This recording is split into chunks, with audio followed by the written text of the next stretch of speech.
it's good to have you with us today because we have a very interesting show. We're going to hit the highlights of some of the United States Marine Corps uniforms since, well, back to 1776. We'll take a look at a couple of the earlier ones and some interesting devices that went on the shakos. I think you probably haven't seen some of those before. And then we'll take a look at the first unit patch that went on the Marine Corps uniform in World War I.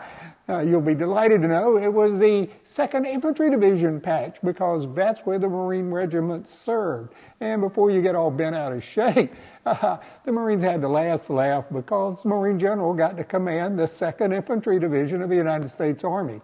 And that's never happened since. But the patches are unique because you can identify all the way down to the Marine Regiment in the 2nd Infantry Division and which regiment it was. And then we'll take a look at when the Marine Corps wore unit patches on the blues and the green service uniform in World War II. I think you'll find that interesting. And then we'll just hit a few highlights as we go on to today's uniform.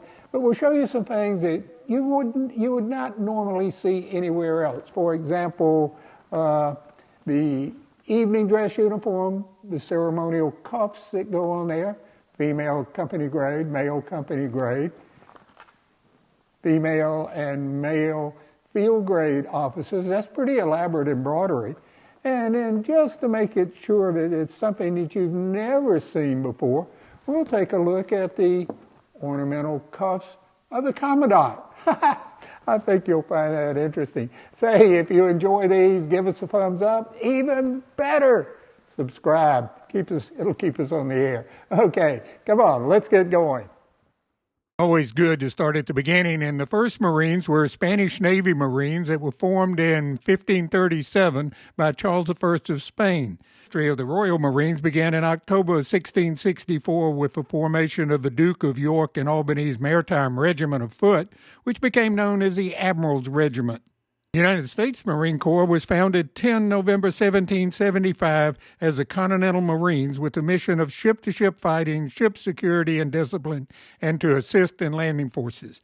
On the far right is a uniform of the Continental Marines, and it was a green cutaway coat with either white or scarlet facing and a waistcoat, light-colored breeches, wool stockings with black gaiters, and a round black hat with white trim and a leather neck stock.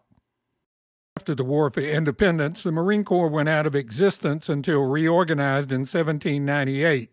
And in July of that year, President John Adams signed into law an act establishing the Marine Corps and authorized 33 officers and 848 men.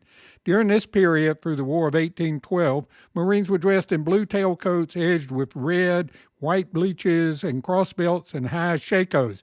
By the 1820s, the uniforms had become very ornamental with coats trimmed in gold lace and headdress plumes. Here's a good look at the elaborate shako hat brass that went on the Marine shako of that period. Marine uniforms during the Civil War period were similar to that of the Army infantry with dark blue coats and light blue trousers with the red stripe. And during this period, the Marine cap insignia took the form of a light infantry horn with an old English-style letter M in the loop. Here are two great examples of the officer's version of that insignia. And here's a nice look at the enlisted cap badge from the 1830s leading up to the Civil War. Here's a good look at the Marine Corps uniforms during or leading up to the Spanish-American War. In this picture, Lieutenant Wendell Neville, the guy with the sword, presents the Marine Guard aboard the USS Maine around 1895. By the way, Neville would later become the 14th Commandant of the Marine Corps in 1929, and the USS Maine, the ship that they were on in 1895, was sunk in Havana Harbor in 1898, sparking the Spanish-American War. Actually, in 1868, the eagle, globe, and anchor was adopted as a new emblem of the Marine Corps, and here's a good example of the 1890 dress helmet insignia and an early eagle, globe, and anchor cover insignia. Here's a great shot of the Marines in winter uniform around 1905 as the detachment on the USS Baltimore. Shown here is the uniform of a Commandant of the Marine Corps, a Major General at that time, and only the Commandant was authorized the elaborate ornamental sleeve insignia is shown here. Here are some great examples of Marine Corps dress and full dress uniforms during World War I. Starting on your left is an officer in a special full dress uniform, a lieutenant colonel of the staff, and note the elaborate lace on his cuffs to indicate his rank. Next on the line is a Marine Corps officer in full dress uniform who is a major of a line, and you can tell that by the elaborate designs on his cuffs. In the center is a Marine field officer of a line in the blue undressed uniform. Far right are a private and a first sergeant in the blue dress uniform. Here is a good look at a private and first sergeant in the winter field uniform during the World War I period. Here's a nice example of a World War I Marine Corps officer in the winter dress uniform wearing the patch of a 2nd Infantry Division. Most of the large units in the 2nd Infantry Division had a variation of the patch. As you can see here, on the left is the 5th Marine 3rd Battalion patch and the 6th Marine 1st Battalion patch. Looking at the patch on the shoulder of this First World War Marine Corps captain, you can tell that he was a member of the 1st Battalion, 6th Marine Regiment in the 2nd Infantry Division. The sleeve insignia on this World War I Marines uniform indicates that he was a member of the 3rd Battalion of the 5th Marine Regiment. Couldn't resist adding this picture of Marine Private John J. Kelly wearing both the Army Medal of Honor and the Navy Medal of Honor called the Tiffany Cross. During the 1930 Banana Wars in Central America, the Marine Corps, they moved to a lightweight khaki uniform, where, as you can see, ties were optional, and the Smokey the Bear hat was, it was the hat of the day. By the way, I forgot to mention almost everything you're going to see today is in, the latest book on Marine Corps awards and insignia that we have out on Amazon. I think you'll find it very interesting. If you want to know more about it, we do have a YouTube video that describes it. Okay, let's go. At the beginning of World War II, the Marine Corps had 4 standard uniforms. The dress blue, shown here on your left, the green winter service uniform, and then a summer service khaki uniform, and dress white uniforms. What's really unique about World War II is the shoulder sleeve insignia, or battle blazes as the Marine Corps sometimes called them, were worn on the dress blue uniform and the winter service uniform. Note the special red embroidery on the 1st Marine Division patch and the parachute insignia on the lower sleeve. This World War II Marine veteran sports the Marine 1st Division patch on his left sleeve and the honorable discharge insignia over his right blouse pocket.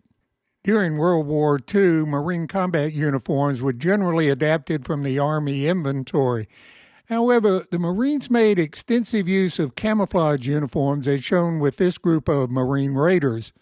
Of course, while fighting in the tropics, the Marines came up with a number of interesting uniform variations. With the introduction of women into the Marine Corps, that doubled the number of uniforms, as women had the equivalent for every male uniform. After the war, female uniforms became close to the male equivalent as women were more closely integrated into the Corps, and the green service uniform was worn year-round as the khaki summer version was discontinued. During the Korean War, the Marine Corps wore the same utility uniform that the Army generally used, and here you can see all the different variations of it. This is a rather cool shot of the Marine Corps combat uniform during the Korean War. During the Vietnam War, as you can see here, the flak jacket became a distinctive part of the uniform. Painting from the Marine Corps art collection gives you a good idea of the different uniforms during Desert Storm, the woodland camouflage pattern and the desert camouflage pattern. Here's a good shot of the Marines in a desert camouflage pattern during Desert Storm. Take a look at the uniforms of the Marine Corps today. The dress uniform, the blue dress A uniform, features a midnight blue coat with a standing collar. The enlisted version includes 7 gilt buttons and red trim and is worn with a white web belt, while the officers wear a 5-button coat that omits a red trim. Full-size medals are worn on the left chest, and ribbon-only awards are worn on the right. It's a great example of the blue dress A uniform for officers and enlisted. Blue dress B uniform is the same as the A, but the medals are replaced with the corresponding ribbons and are all consolidated on the left chest. You can wear marksmanship qualification badges in the blue dress B. Here's a close-up of a blue dress B worn with ribbons. For certain ceremonial occasions and special events, white trousers may be worn with the blue dress uniform. Blue dress C uniform is the same as a blue dress B, but a khaki long-sleeve collared shirt and tie replace the outer blue coat. The ribbons and badges are normally worn on the shirt, and the tie clip or tie bar with the eagle globe and anchor is an integral part of a uniform. Blue dress C uniform is worn with the white cover. The fourth version, the blue dress D, is the same as C, but with a khaki short-sleeved shirt and no tie, as shown by these two non-commissioned officers. Members of the United States Marine Band, the President's own, and the United States Marine Drum and Bugle Corps, the Commandant's own, wear the scarlet blouse with blue trim as shown here. The dress uniform is the equivalent of a blue dress A as shown here. I wonder how the Marines made the Admiral march in the rear. Marine Corps evening dress is the most formal and elaborate dress uniform and can be the equivalent of white tie when you're wearing evening dress A because it comes with a white waistcoat. Normally it's evening dress B, which is identical to evening dress A, except the men wear a scarlet waistcoat for general officers or a cummerbund for all other officers. I'll show you the ladies in just a moment. The staff non-commissioned officer evening dress is a semi-formal mess jacket with a black bow tie and sky blue trousers. The female evening dress is shown here on the right, and I think one of the most interesting things about this uniform, elaborate ornamental cuffs for both male and female officers. Let me show you what I'm talking about. The ornamental cuffs that go on the evening dress A and B uniform for general officers, male and female, are shown at the top. For field grade officers are shown in the middle, and for company grade officers are shown at the bottom. Here's a closer look at the evening dress male and female company grade ornamental cuffs. Here are the field grade officer for female and male evening dress ornamental cuffs with the appropriate gilt buttons attached. The elaborate gold bullion embroidery for the commandant and other general officers' cuff is shown here, and it's compared in this case to the field grade. And so now you can tell the difference between a general officer's ornamental cuff and a field grade officer's ornamental cuff. Not too hard to spot the company grade officers. And here is how the silver bullion stars go on the commandant's epaulet. A little closer look at the elaborately embroidered ornamental cuffs that go on the evening dress sleeve. The elaborate gold and red stripe at the bottom of your picture is the trim that goes on the evening dress trousers. And this gives you a view of all three of the male cuffs. Just for fun, before anyone asks what the bronze circle is on the backdrop, I'll just open the top of the gun case and you can take a look at a pair of dueling pistols made by a constable in Philadelphia around 1842. Marine Corps service uniform shown on the right consists of green and khaki colors, and it's the present service uniform of the Marine Corps for enlisted Marines, and it was adopted in 1943, making it the oldest service uniform still in use by the United States Armed Forces. This is a good look at the green service uniform being worn by a non-commissioned officer at an awards ceremony. The ABC variations of the green service uniform are shown here, similar to the variations for the blue dress uniform. On your left is an example of a female officer in the green service uniform, then a female non-commissioned officer in the blue uniform, and then variations of the service uniform. Wrap up with the variations of the Marine Corps utility uniform. On your left is a desert camouflage pattern, and on your right is a woodland camouflage pattern.